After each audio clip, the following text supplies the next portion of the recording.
రైతులు ఎన్ని మాటలు చెప్పిన రైతులకు కేసీఆర్ కేవలం రైతులను పట్టించుకుంటాడు, రైతు కూలీలను దేక్తలేడు.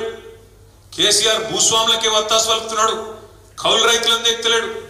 మేము 2 లక్షల రుణమాఫీ చేస్తాం, కేసీఆర్ 10,000 ఇస్తాం, మేము 15,000 ఇస్తాం, రైతు కూలీలు నడుచుకుంటాం. ఇన్ని మాటలు చెప్పి ఒక్క రూపాయి ఇచ్చిరా ఇప్పటివరకు? కనీసం రైతు బందే దిక్కులేదు ఈరోజు వరకు. ఈరోజు మనం ఆగస్టు 15 నాడు ఉన్నాం.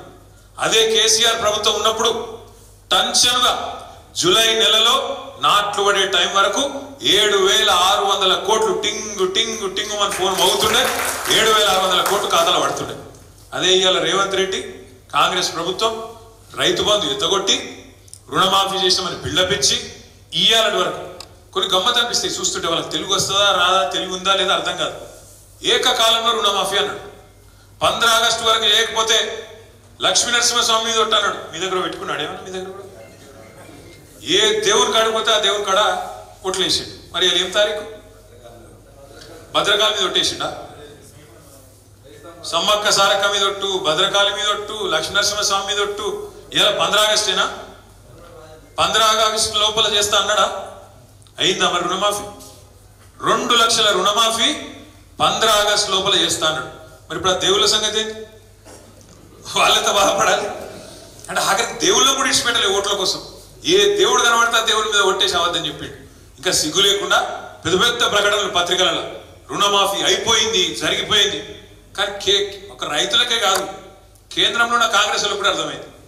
రాహుల్ గాంధీని పోయి అడిగాడు, సార్ మీరు రావాలి రుణమాఫీ అయిపోయిందని. కానీ రాహుల్ గాంధీ సంవత్సరం తెప్పించుకున్నాడట పాపం. అయిందా కాలేదా విడితోనే ఆయన పొంకనాల పోతిరెడ్డి ముందే అయినా ఆయన అబద్ధాలు చెప్తున్నాడని తెలుసుకుంటే 100% బోగస్ ముచ్చట అయిందని తెలిపోయింది. అందుకని రావాల్సిన రాహుల్ గాంధీ కూడా ఎత్తగొట్టాడు. వాడు పోతే మళ్ళీ తిరుగుతారు పాడని చెప్పి రాహుల్ గాంధీ కూడా రాలే, రుణమాఫీ కాలే, రాహుల్ గాంధీ రాలే. ఈ రైతులకి ముచ్చట అర్థమైంది.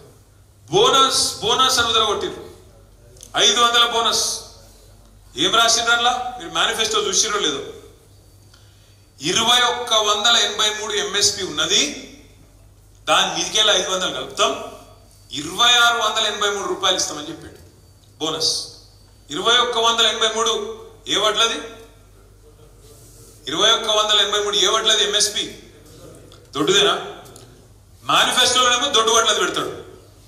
మేనిఫెస్టోలో పెట్టినప్పుడేమో MSP 2,183, బోనస్ 500 కలిపితే 2,683 రూపాయలు ఇస్తా అని చెప్పిండు. కానీ బయటకు వచ్చి ఏం చెప్తాడు? క్యాబినెట్ బయటకు వచ్చి సన్నాలకు ఇస్తా అంటాడు. సన్నాలకు నువ్వు ఇచ్చేది సన్నాసి. సన్న వడ్లకు గిరాకే బాగుంటుంది బయట.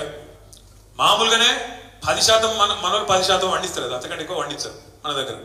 ఆ 10% గిరాకీ బాగుంటుంది, 2,700 రూపాయలు రానే వస్తుంది. నువ్వు ఇచ్చే అక్కర కూడా లేదు దానికి.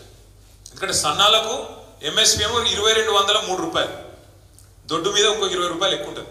దానికి 500 కలిపినా 2,700 వస్తుంది. నువ్వు ఇచ్చినా ఇవ్వకపోయినా బయట మార్కెట్లో అదే వస్తుంది.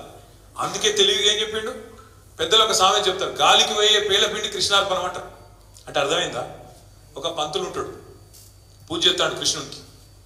చేస్తా అంటే ఆ పేలపిండి పెట్టి మొత్తం పేలాలు గీలాలు పిండి గిండి అని మంచి ప్రసాదం అంతా తయారు చేసి పెట్టింటాడు. ఈ లోపల జోరుగా గాలి కొట్టింది, ప్రసాదం అంతా ఎగిరిపోయింది. కృష్ణ మొత్తం నీకే నీకే అన్నాడు. ఇది కూడా అంతే, ఆ ఇచ్చేది లేదు, బోనస్ పీకేది లేదు. ఎట్లాగో 2,700 అంతా రైతు నీ దగ్గర తీసుకోండి నీకెరికే వాళ్ళకెరికే. అందుకే ఏంది, ఇచ్చే అవసరం లేని దానికేమో నేను సన్నాలకు ఇస్తున్నా అని డైలాగు, సన్నాయి నొక్కుడు. ఇయ్యాల్సిన దొడ్డు వడ్లకేమో మేనిఫెస్టోలో పెట్టిన దానికేమో దిక్కులేదు. బోనస్ బోగస్ అయిపోయింది, రుణమాఫీ ఉత్తముచ్చట అయిపోయింది, రైతు కూలీల సంగతి ఉత్తదే, కౌలు రైతుల సంగతి ఉత్తదే. ఇవన్నీ ఇప్పుడిప్పుడే రైతన్నలకు కూడా మంచిగా అర్థమవుతుంది.